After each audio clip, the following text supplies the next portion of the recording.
From lovers to enemies, but not literally, because that would be pretty weird. Our 2-3 Denver Broncos face off against Kansas legends Devin Neal, Jalen Daniels, and the 3-2 Las Vegas Raiders. We got to follow Daniels and Neal's senior season at the University of Kansas, where they led the Jayhawks to an appearance in the national title game, and now we get to see how they're doing in the NFL. And hint, both of them are playing pretty well so far. We've got our first prospect profiles of the year. We'll be going over the quarterbacks in this year's class. It is a loaded group of QBs this year. In the last episode, we lost both games we played, dropping a pair at home to the Chargers and the Jaguars. And that's now 3 losses in a row. We started the year off 2-0, and sometimes early in the NFL season, teams look like a flash in the pan. And unfortunately, that appears to be the case with us, unless we're able to pick it up a little bit, as we've dropped 3 consecutive games. And the concern here is that all 3 games we've lost by multiple possessions. Most of our losses last year were super close at least, but this year that hasn't entirely been the case. So before we look at the Raiders, I do want to talk about the quarterback prospect profile, and obviously we've got to start by talking about the QBs we have on the roster. Bo Nix is the starter, DJ Uiagalelei is the backup, and of course Bo Nix hasn't been terrific per se this year, but it's also not entirely his fault. I think the offense around him has really let him down up to this point, and even though he hasn't taken a step up from last year, everyone around him has got worse. The run game hasn't been a problem. Ashton Genty's been pretty good, but the receivers haven't been great, and a lot of them have been injured. The tight end play has not given us much production again, and then the offensive line has been a train wreck. It's honestly a miracle that Bo Nix has gotten sacked less than 2 times per game, because he has been under constant pressure throughout this season. He's doing a good job of avoiding sacks and also avoiding turnovers. We showed some real faith in him by passing on a quarterback at the top of this year's draft, trading out of the 3rd pick when we could have landed Jalen Milroe, who the Jets, of course, traded up for. And so far, Milroe's been fairly up and down. He has the Jets at 1-4, but he has been playing better. 76% completion percentage last week, and prior to that, he had probably the best game of his career in a win at Buffalo. We also passed on Jalen Daniels, who we're going to get to see today and twice a year going forward with the Las Vegas Raiders. Of the 2 top quarterbacks, Jalen Daniels has been a little bit better so far. Higher completion percentage, less turnovers, and he has the Raiders at 3-2 as they, of course, look to add another win against us. These are 2 really, really good quarterback prospects, but ultimately we opted against picking them in part because we strongly believe in Bo Nix as the franchise quarterback, but with a loaded QB class and potentially another top pick on the way. We'll have another chance to pick one if we want, and that top pick might not even be our own, because in order for the Jets to get Jalen Milroe, they traded us their 1st-round pick in this year's draft, and they are currently 1-4, which is tied for the worst record in the league. So with us and the Jets currently slated to pick in the top 10 right now, if the season were to end today, we would have 2 top 10 picks in this year's draft, which is pretty exciting to think about. We would have had the ammo to move up for any quarterback we want. We could stay at one of those picks and pick a QB. So if Bo Nix continues to not improve, and if we feel like there is value in picking a quarterback in the 1st round, we will certainly have the ability to this year, assuming at least one of us, or hopefully the Jets, continue to struggle. And as I said, this is a special QB class, even better than last year's, where 5 went in the 1st round, although I think that was more so a case of teams being desperate. And obviously, there's going to be a lot of teams looking at quarterback this year. The Seahawks and Titans certainly will. I wouldn't rule out Arizona. Kyler Murray's been kind of disappointing. And there's going to be some surprises as well. The Giants will be in play. I think the Saints like what they've gotten out of Carson Beck, but they'll be in play. And maybe a team who is an older quarterback, like, say, the Rams, the Cowboys, maybe even the Buccaneers, pull a fast one and draft one of these guys. As it stands now, there's 2 projected in the top 3, 3 in the top 6, and 6 in the 1st round. We'll start with Cade Klubnik from Clemson, who is currently projected as the number 1 pick in this year's draft, and in my opinion, so far is the best quarterback prospect we've seen in this series. We got a first-hand look at him in the last episode of the Kansas Dynasty as we faced off against Clemson, and Klubnik was quite good. 15 of 17, 2 touchdowns, very consistent, made strong throws throughout the game. but Clemson narrowly beat us largely because Klubnik did not throw the ball a whole lot in the second half. It wasn't really his fault. We just kind of dominated time of possession.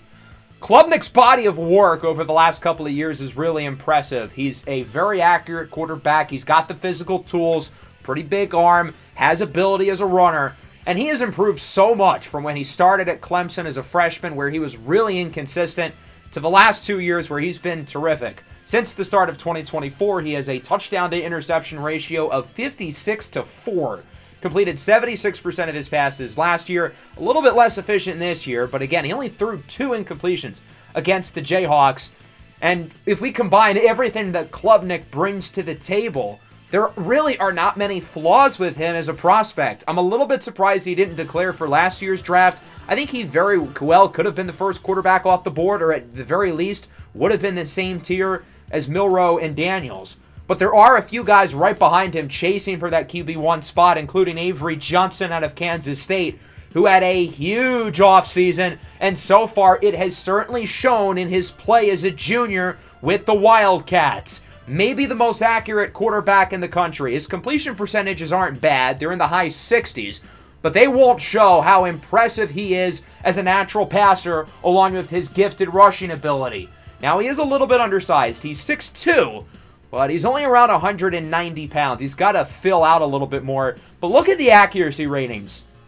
I mean, that's just unfair. He can make every type of throw, short, medium, deep, on the run, under pressure. He's fast, he's explosive. The one knock with his game, other than his size, is that he doesn't have elite arm talent per se, but he doesn't need a cannon to operate at the high level that he does as a passer. And Kansas is going to get to see him later this year in the final week of the regular season in the Sunflower Showdown. It's kind of interesting that we had Jalen Daniels of Kansas be the 4th pick last year, and now the rival, Avery Johnson, could very well go in that same range if he continues to produce. There's also Nico Iamaleava out of Tennessee, who hasn't quite been as consistent as the top 2 guys. That's why he's slated to go a little bit lower. But teams are salivating over the physical tools that Nico brings to the table. Probably the best pure arm talent in this entire draft. He's got great spin, great velocity, and he can throw it farther than just about anybody. 6'6", he's got great size. Now, his production over the last season and a half as a starter, it's been up and down. The numbers look good, and he's played well overall. And I'm someone who does not believe in QB wins being a stat. But the fact of the matter is, he hasn't proven himself to be a winner. Tennessee is barely over 500 with him as a starter, and he's performed poorly in some losses over his career. This year, the completion percentage is lower than it was last year, but he's also not putting the ball in harm's way. 0 interceptions through 5 games, which is a big deal. And with his physical ability as a runner and as a passer, he probably has the highest ceiling of any quarterback in this draft. And I think those 3 guys, it would take a lot for them to not go in the first round.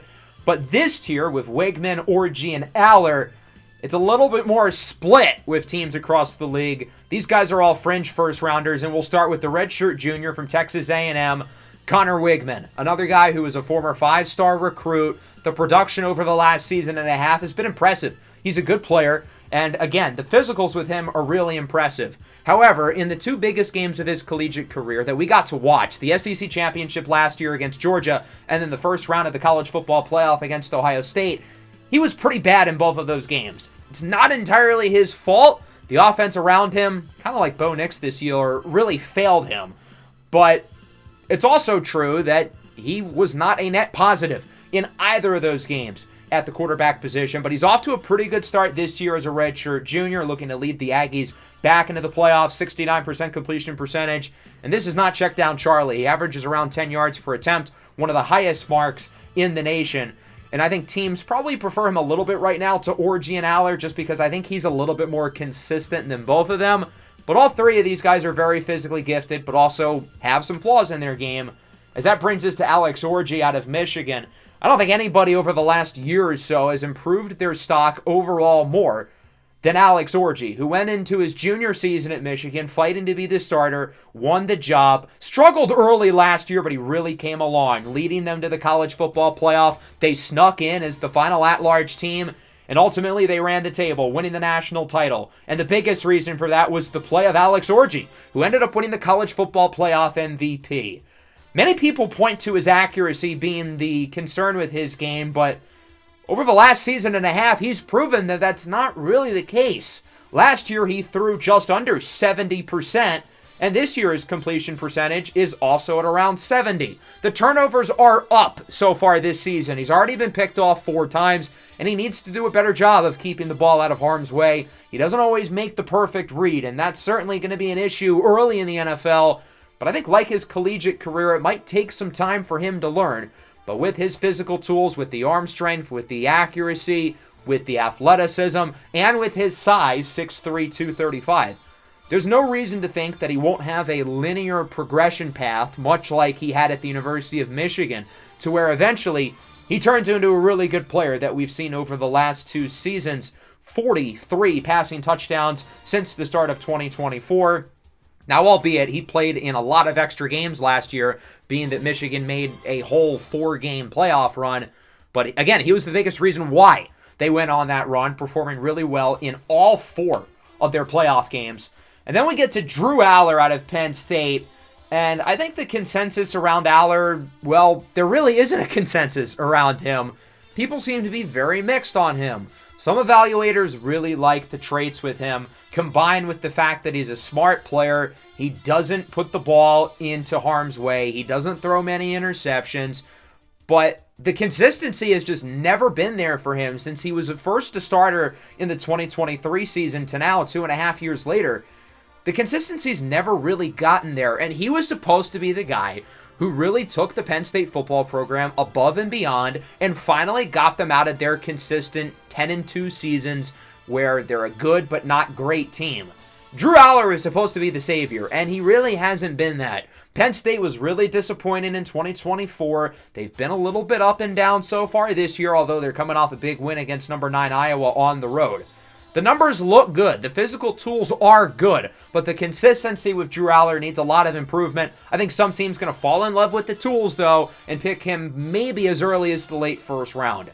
I think another reason why we could have 6 QBs going round 1 is because of the lack of depth in this class. Only 1 quarterback projected in the second round, and that's Haynes Canyon out of Georgia Tech, and I think he's the most polarizing quarterback prospect in this draft. So if we go back to the start of last year, the 2024 season, through the first half of the year, he was the runaway favorite for the Heisman Trophy. He was playing awesome football. Over the last few games of the year, he wasn't bad, but he wasn't necessarily the same guy. Georgia Tech dropped a few, took his name out of the Heisman race.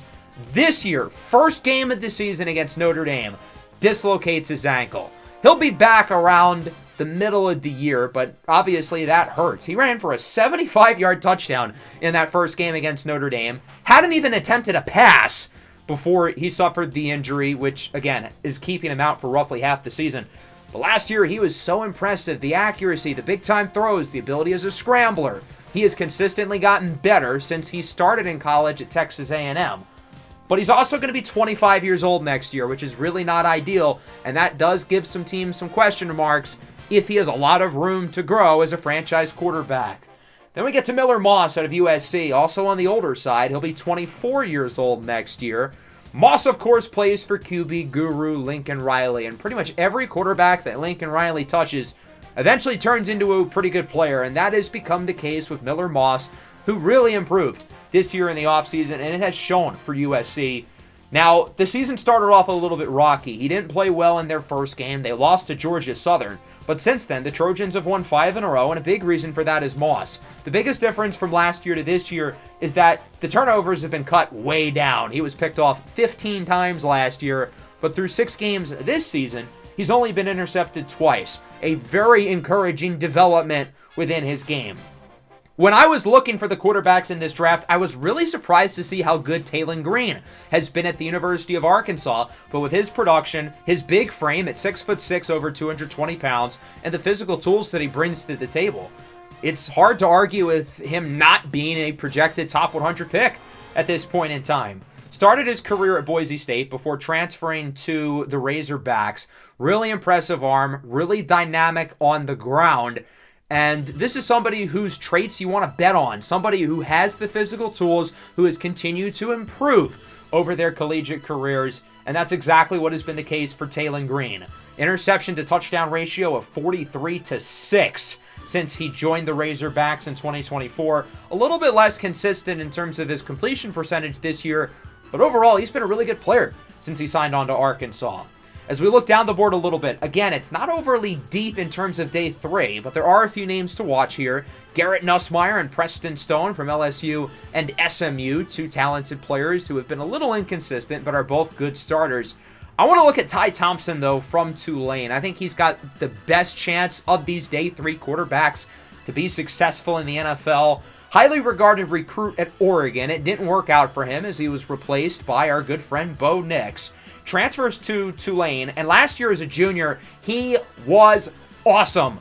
Legitimately one of the 6 or 7 best quarterbacks in the nation, led Tulane to a playoff spot where they almost beat Texas in the first round. However, Ty Thompson has not played a snap this year, and that's because of an NIL dispute that he currently has with Tulane, and that leaves some teams questioning their evaluations of Ty, and some scouts, for lack of a better term, think that he's kind of quit on the team a little bit. I think if he had played out this season and his production was equal to what it was last year, he could be as high as the range of like the second round, probably around where Haynes King is now. Maybe even a little bit above him, and I could see a team falling in love with the skill set and picking him a lot earlier than this. But I would definitely consider him polarizing. And then as we go down the board, Sawyer Robertson, first year as a starter, has played really well for Baylor. Ashton Daniels and Bayron Morton both probably going to get picked. And then of the undrafted guys, I think the sleeper, the deep sleeper here, is Jace Bauer from Sam Houston State. For lack of a better term, I think this kid plays with that dog in him, if you will. And he's a big reason why the Bearcats have adjusted so well to the FBS level. There are a couple other underclassmen quarterbacks who are not in this class who I would look out for. Keep in mind, Johnson, Nico, and Wegman are the 3 underclassmen in this class currently. The 2 biggest names to watch out for who could enter this class is Malachi Nelson from Boise State and Arch Manning from Texas. And I think both of them would probably be in the Wegman, Orgy, Aller conversation as fringe first-rounders. So theoretically, if both of those guys were here, we'd be talking about as many as 8 QBs in round 1, as crazy as that sounds. But all these guys are good enough as prospects to warrant the hype. And I think since this is such a good class, it would make a lot of sense for guys like Nelson and Manning to stay in school another year when they would have a great chance to be the top quarterback off the board in the 2027 draft. Definitely a great group of quarterbacks in this draft, and it'll be really fascinating to see how the offseason plays out, given that there's so many good ones this year. Even if 1 or 2 of those first-rounders kind of slip their stock, there's still going to be 4 or 5 guys who are worthy of going in round 1. Let's now look at our matchup here against the Las Vegas Raiders. We have a team meeting. Coach Bonnet says he can't stand the Raiders, and understandably so. These guys swept us last year, and it looks like it's going to be a competition between the 2 running backs, which I find especially fascinating because we essentially picked Ashton Jeanty over Devin Neal in the draft. Even though Neal was not on the board when we drafted Jeanty, we could have stayed with our early second rounder and picked Devin Neal, but we ultimately made the decision to move back and land Jeanty, who's obviously going to be getting a bulk of the touches with Javonte Williams and, for what it's worth, Marvin Mims out. Morgan Moses will be sidelined as well, so that's 3 offensive starters who are not going to play. But luckily, Josh Reynolds and Troy Franklin are both back. Franklin missed the last 2 games. Reynolds hasn't been healthy since week 1. And then Josh Jones will get the start at left tackle. In terms of the receivers, though, with how well Tez Johnson has played with all the injuries, I don't want to take him off the field. He's playing so well so far this year, so he's going to continue to start even with Franklin and Reynolds both back. Let's look at the Raiders, who have looked a lot better than they did last year. Obviously, Jalen Daniels and Devin Neal is a big reason for that, but they also have the second-ranked scoring defense and the number 1 passing defense in the entire league. They just shut out the Chargers 30-0 last week, the same Chargers team who beat us by multiple possessions in week 4.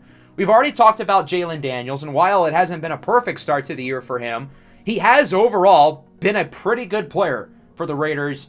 However, it has not been as much of an adjustment period for Devin Neal. He has taken no time to be one of the best running backs already in the entire league. And it's not really a surprise. We saw how good he was in the Kansas series last year, averaging nearly 90 yards from scrimmage per game. He's currently third in the NFL in rushing, only behind Najee Harris and Jonathan Taylor. Devin Neal has been the engine of the offense, and it's not like last year as a senior where we were careful with how we utilized him and we really didn't ramp up his usage until the end of the year. The Raiders are already running him into the ground, for better or worse. It's giving their team more wins, but it could hurt them in the long haul. They've got a good group of receivers led by Brock Bowers and Devontae Adams, and obviously the defense might be the best in the league, led by Max Crosby and Christian Wilkins, along with a number of other pretty strong players. Of course, we know if we want to stay in the race in what is going to be a very competitive division, we need all the AFC West wins we can get. The Chiefs are going to be the Chiefs. The Chargers are very solid, even though they got smacked last week. And then the Raiders appear to be a lot better than they were a year ago, with an elite defense and a really talented backfield with Devin Neal and Jalen Daniels. 3rd and 1, it's Audric Estime, and he is smothered in the backfield by Tyree Wilson for a loss of a yard. Even though Ashton Genty's going to be the main back, it's not just going to be him getting touches. We're going to see Estime, along with the undrafted rookie out of Utah State, Rashul Faison. And here come the Raiders. Jalen Daniels has already matched his interception total from his senior season at Kansas, but he's been pretty efficient and obviously is leading the Raiders to some wins. 2nd and 8, Daniels looks to throw it, goes short at Jacoby Myers, stays in bounds for a first down before getting decked by Riley Moss. But the Raiders do connect on the conversion. Following play, looked like somebody jumped on the line. It was Benito, and he's in the backfield for a sack. Nick Benito and Baron Browning with half a sack each. Benito has been on another level so far this season. He's gotten at least half a sack in all 6 games so far. 3rd and inches, Neal up the middle, breaks a tackle, and he gets the first down, keeping the drive going. Pretty good start for Neal. He's averaging 8 yards a carry as he gets the toss on 2nd and 1, and he is going to go backwards for a loss of 4. Patrick Surtain, who we extended to a 5-year, nearly $110 million contract in the last episode, brings him down. 3rd and 4, Daniels floats it for his tight end, Brock Bowers, who brings it to 26. Bowers played really well in both matchups against us a year ago. Looks like a read option. Daniels keeps it. He will get the first down. Baron Browning almost read that play perfectly. He was unblocked into the backfield, but he expected Neal to keep it. Jalen Daniels, as we know, is also a terrific runner in his own right.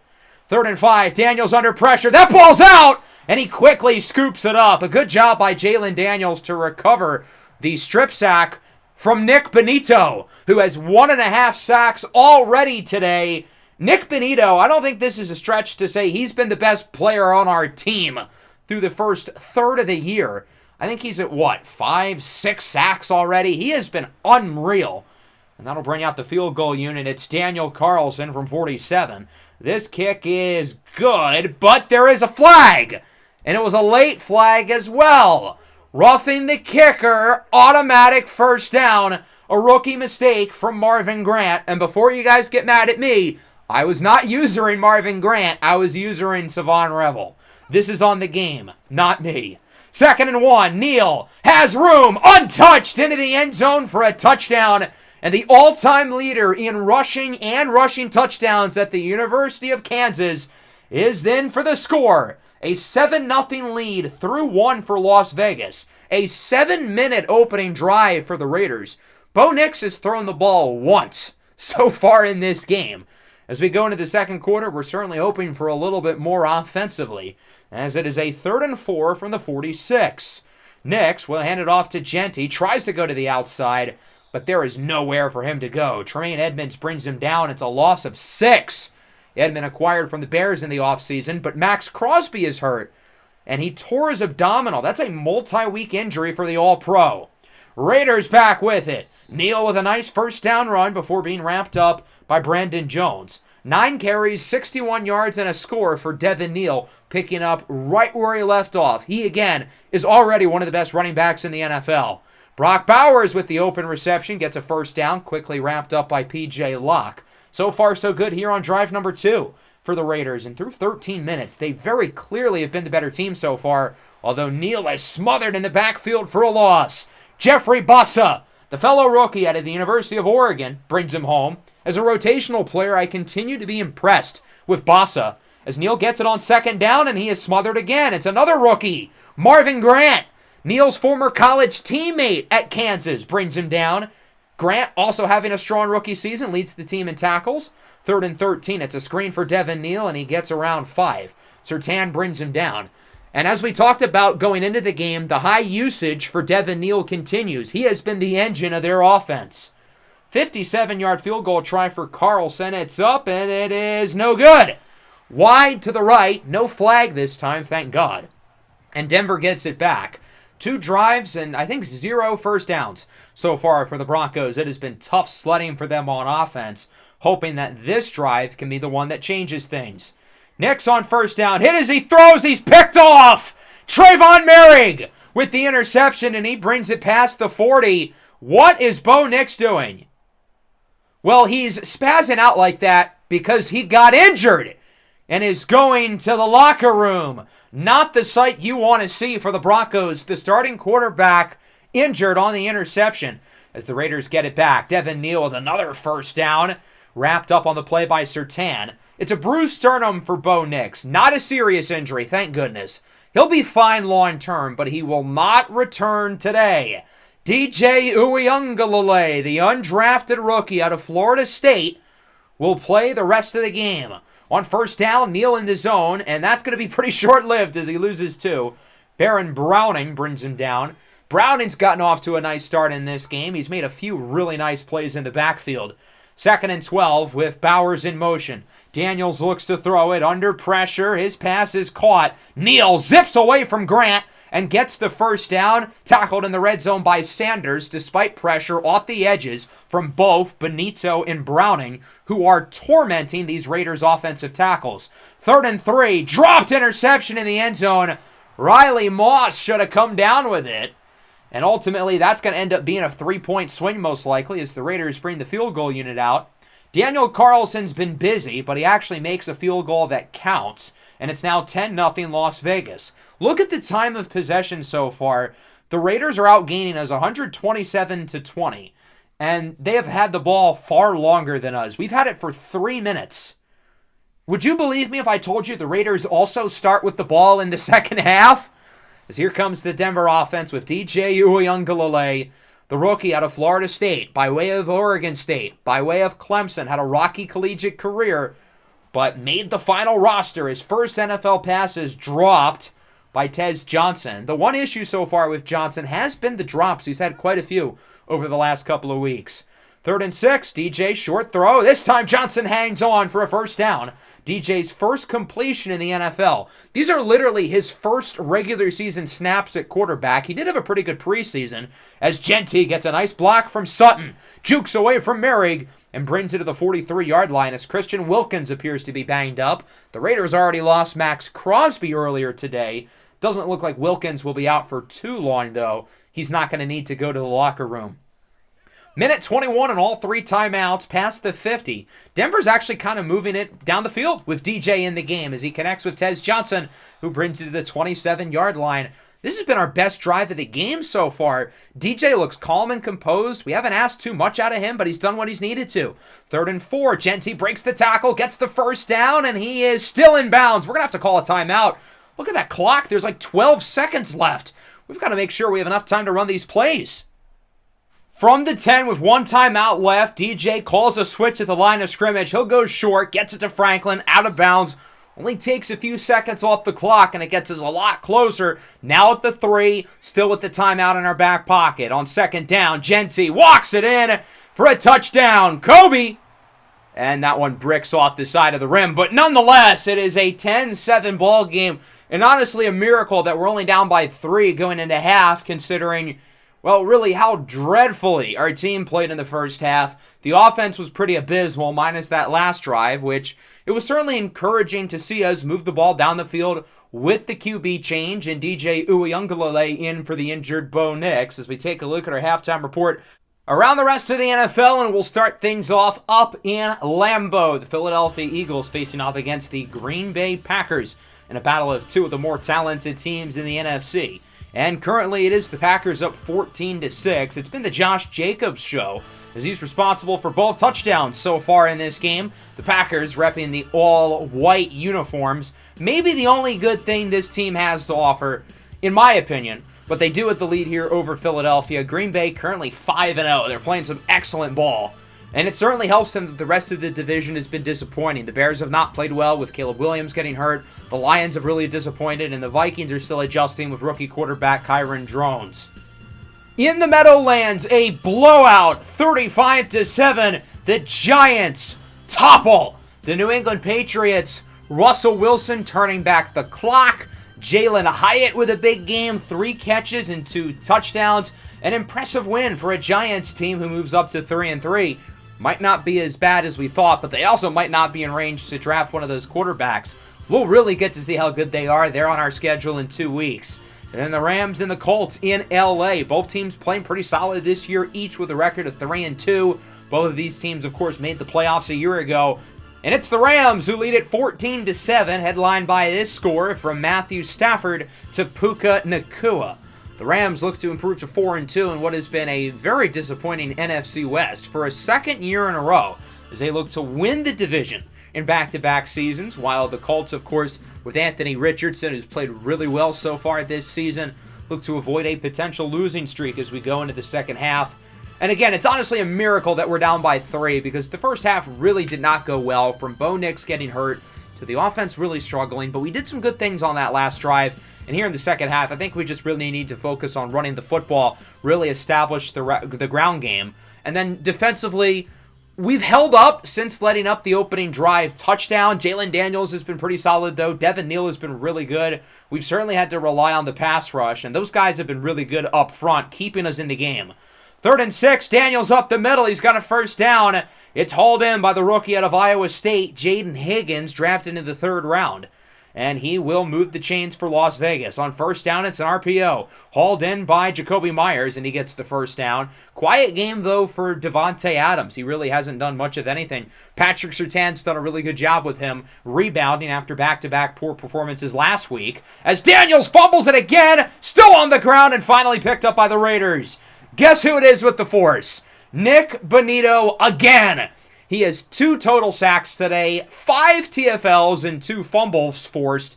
Baron Browning was there as well, and Browning has also been terrific today. He has 2 half sacks, so that's a full sack, along with 4 TFLs. Him and Benito are really the only reasons why this isn't a blowout, and it's a 3rd and 30.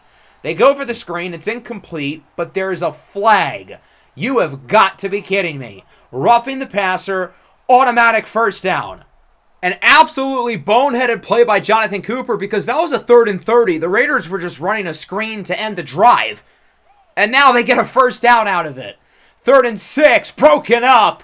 Good play there in the secondary as Devin Neal is unable to hang on to the football. And after all that, the Raiders are going to punt it away anyway. So luckily the penalty does not result in points. Broncos back with it up the middle. Rashul Faison, the rookie. Whoop! Nice little juke move. He gets 23 yards. But Faison is hurt on the play. Even though he got up, there appears to be some serious concern, and we'll talk about that in a moment. As Ashton Genty to the outside, he gets a good run, and now there's only 2 healthy backs with him and Audric Estime. So let's look at what happened with Rashul Faison here. As you can see, as he's being tackled, looks like his right foot buckles with Trayvon Merrig, and something inside of his foot must have broken pretty severely, because it's being viewed as a compound fracture, which would end his season, which is very unfortunate. And when I saw the compound fracture here on the injury report, I instantly thought it was a compound leg fracture, which is like what happened to Alex Smith, Gordon Hayward, Kevin Ware, which would be really, really serious. But apparently it's a foot fracture rather than a leg. The fact that he walked it off to the locker room, honestly, seems like a miracle. I have no idea how he was able to pull that off. So now the Broncos look to win this one for their fallen teammate. Ezui Ungalale runs around in the pocket, and he is sacked on the play by the big man, Christian Wilkins. Now, I will say, I think Bo Nix would have made that play. Jalen Daniels on the other side would have made that play. Clyde Poole certainly would have made that play, but DJ doesn't move like those guys do. Good play by Howard Cross, the rookie out of Notre Dame, to force the pressure. And Denver's going to punt it. They could go for a 56-yard field goal, but they want to pin the Raiders deep, and it almost works. Just barely goes into the end zone from Rigoberto Sanchez. And the Raiders get it back. They've had a huge day from that guy, Devin Neal. 100 yards on the ground. He has been the focal point of the offense. Even though they only have 10 points, he has been absolutely terrific as he gets it back here on first down and throws his former teammate to the ground. Marvin Grant is as good as it gets as a tackler, and Devin Neal just launched him on his back. What a play by Neal to bring it past the 50 as he gets it right back. Up the middle, another first down, breaks the tackle from Jones, and he is out of bounds at the 26. This dude is an absolute animal. Again, the exact same guy he was at Kansas a year ago. From the 26-yard line, it's an RPO this time. Jaden Higgins with it to the outside. Breaks another tackle, and he gets it to the 1. A gain of 25 for the rookie out of Iowa State. And the Raiders are marching on the doorstep. But we've got movement at the line of scrimmage. This is a big deal if it's on Las Vegas. And it is. A false start that'll move him back 5 yards on the right tackle, Spencer Brown. He's had a rough day, as has the left tackle, the rookie Miles Hinton, drafted in the late second round out of Michigan. As there's a sack for the rookie Mykel Williams, his first. We've been waiting for Williams to finally get that first sack. He's had a lot of pressures, but he's in the backfield to make the play. And here he is with his second sack. What an end to the drive for the first rounder out of Georgia, Mykel Williams. It took him a while to get that first career sack, but it did not take a while for him to get his second. And that'll wrap up the third quarter. No score change, but the Raiders should change that early in the fourth. I feel like it's not a good idea to have the highlight montage and the first play you show is the one where our guy literally suffers a season-ending foot injury. But okay, go off, EA Sports, and that'll bring us into the fourth. Raiders look to add to the lead. It's a 39-yarder for Daniel Carlson. His kick is up and through. And so it's 13-7. It remains a one-score game. The door is open for a Denver offense who has had another rough game, still only 7 points. 3rd and 6. Reynolds in motion. He's been quiet here in his first game back. As that one is off the mark. Tez Johnson was open. Bo Nix probably would have made that throw, but DJ Uiagalelei is off the mark. And the Raiders get it back. Still up by 6, but Neal loses a yard or two. It's Brian Asamoah who brings him down. Jonah Ellis as well. Devin Neal's been tackled a lot behind the line of scrimmage, and it's not really his fault. The run defense is playing well. It's just that Devin Neal has played even better, as it's going to be Jaden Higgins who brings it to the 31-yard line. But as I mentioned, I think the run defense has played well. The guys up front have done a good job. It's just the second level has not been able to tackle Devin Neal at all. Bowers there, he gets 6, wrapped up shy of the yard to gain by Savon Revel. And once again, the door remains cracked open for Denver. This might be their last real chance on offense, though. They're going to have to get a big drive at some point. It feels like it's now or never. From the 15, not great starting field position, but we'll open things up with an early first down. Troy Franklin gets around 12. Broncos moving quickly, already starting to go no huddle, as they have it at the 41-yard line. Here is Uiagalelei, looks to throw it up the middle. Audric Estime, he gets the first down, and Denver has it past midfield. The offense might be in business here. Following play from the 48, Estime returns at running back. Uiagalelei looking short. This time it's going to be Tez Johnson, and he gets another first down. A lot of short passes, but a lot of solid gains on this drive. Play action. Uiagalelei under pressure. He gets it to Johnson again with a nice move. Tez Johnson gets 28 yards. A really good play after the catch. And a strong drive here for Tez. And that'll bring us to the 2-minute warning here in the fourth quarter. 13-7 in favor of the Raiders. But Denver marching on the doorstep. They've got it at the 9. And now it's a matter of how we manage this clock, because it does kind of feel like we're in the driver's seat a little bit. But obviously we're going to prioritize scoring a touchdown over chewing clock, considering how hard it's been to score. From the 9, 1st and goal. Sutton is close. He's wrapped up at the 2. From there, Denver's going to choose some clock with around 1:20 to go. It is 2nd and goal from the 2. Uiagalelei snaps it at 1. Handoff for Genty, and he's in for a score. Ashton Jeanty with his second touchdown of the game. And the Denver Broncos, by God's grace himself, have taken the lead, pending the extra point, of course. Good run by Jeanty, his second of the game. All 3 touchdowns today have been scored by rookies. Ashton Jeanty has 2, Devin Neal has the other. And now for the all-important kick, it's nearly blocked. But Will Lutz gets it up and in, and the Denver Broncos lead it 14-13, their first lead of the day. And now it's time for a game-winning drive from Jalen Daniels. He had a lot of these as a senior last year at Kansas. Can he do it in the NFL? As on first down, hit as he throws. Short throw for Devin Neal. And he's quickly wrapped up by P.J. Locke. The Raiders call timeout number 1. That was Drew Sanders with the pressure. 2nd and 14. Daniels looks short. It's caught. They don't get much. And we have an injured player. It's Nick Bonito. That's not good because, again, he has probably been our best player this year. Doesn't look like a serious injury. He won't go to the locker room, but that stops the clock. And arguably our best defensive player is out of the game. 3rd and 13. Bowers wide open. The 2 defenders run into each other. And Brock Bowers gets it all the way to the 26. And now we have to call another timeout because Baron Browning, who's been just as good as Bonito today, is also injured. So our 2 best edge rushers are out of the game now. And the Raiders are in field goal range. The pathetic display of tackling from the secondary today continues. From the 26, Daniels under pressure. He gets it to Devin Neal. He is pushed out of bounds after a gain of 4. Good job to avoid the sack. That could have been bad news for the Raiders. Maybe pushed them out of field goal range, but now they can focus on running the ball, try to burn some timeouts, although they use one there for whatever reason. But with 47 seconds, it feels like the Raiders are in the power position. If they manage this clock smartly, they'll put themselves in a good spot as Devin Neal has it to the outside. Another first down, and it would have benefited us had Surtain tackled him out of bounds. Good job by Neal to stay in, and now the Raiders are actually chewing clock. From the 4, it's Bowers for the touchdown! And the Raiders take the lead with just 11 seconds to go. A game-winning drive by Jalen Daniels, the rookie quarterback, and it's Brock Bowers, his number 1 target today, who scores the potential clinching touchdown as Grant is unable to get there quick enough. Now the Raiders will go for 2, try to make it a clean 7-point lead. Daniels looks to throw. Under pressure, it is broken up. Drew Sanders with the hit, and Denver is going to have one more chance. 11 seconds to go. They've got 1 timeout after using 2 injury timeouts defensively. As Uiagalelei calls for an audible. I think the play here is try to get a 20 or 30-yard chunk play. Put yourselves in range for a Hail Mary. As that one is incomplete. The pass short for Tez Johnson with 7 seconds to go. We're still going to try for a chunk play here that we would hope takes less than 7 seconds. 2nd and 15 after a delay of game. Uiagalelei under pressure. Hit as he throws incomplete with 1 second to go. Probably a good thing that Tyree Wilson hit him there because now we can actually run one more play. 3rd and 15, game on the line. Uiagalelei lobs it up deep.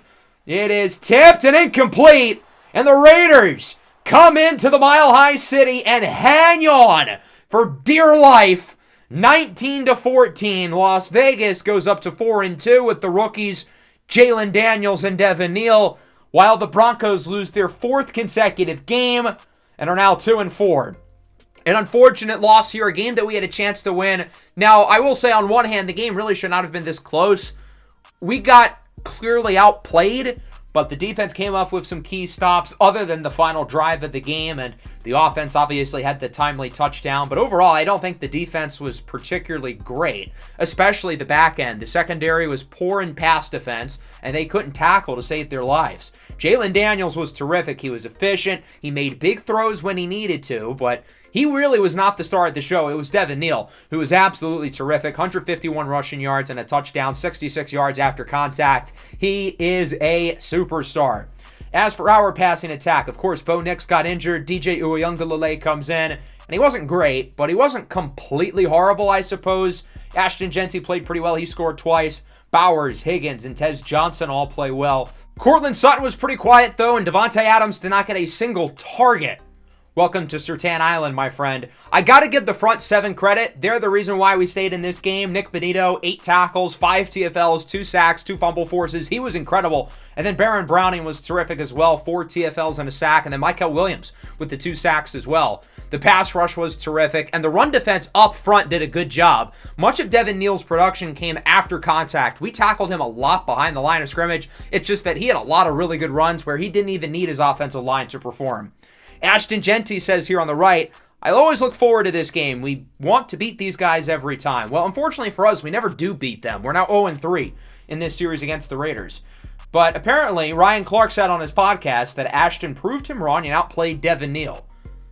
Did we watch the same game? I know Ashton Genty scored twice. Look at the right side again. I just feel that I'm the better back. I don't care what the experts say. Did we watch the same game? Not to say Ashton Genty played poorly, but Devin Neal was literally the best player on the field. My brother, Ashton Genty, you need PR training. Anyway, Rashul Faison, compound foot fracture. Again, I thought it was going to be a leg fracture, so this is certainly good news, but it will keep him out for the remainder of the year. He will go on IR, and we're going to have to sign a running back to replace him. The question is, do we go for a veteran like Joe Mixon or a young guy like Tank Bigsby or maybe somebody on a practice squad such as Harrison Whaley, the undrafted rookie out of Wyoming? Here's a look at the scores across the rest of the NFL. The Kansas City Devil magic might be over. They lost to the Chargers. The Jets also lost, so that's good news.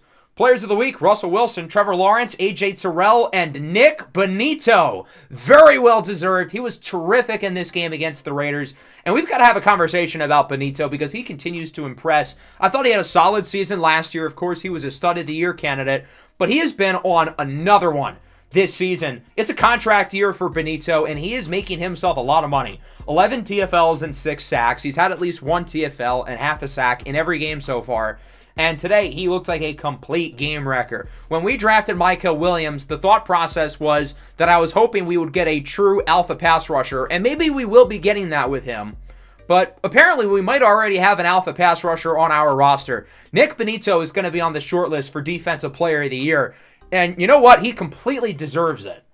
So next week, we've got a doubleheader. Week 7 at Arrowhead against the Chiefs, and then Week 8 facing off against the New York Football Giants. It's not going to be easy snapping this 4-game losing streak on the road in Arrowhead. We won in this building last year. It's going to be hard to do it twice in a row, though. Hope everybody enjoyed. Make sure to leave a like and subscribe to the channel if you are new. Peace out.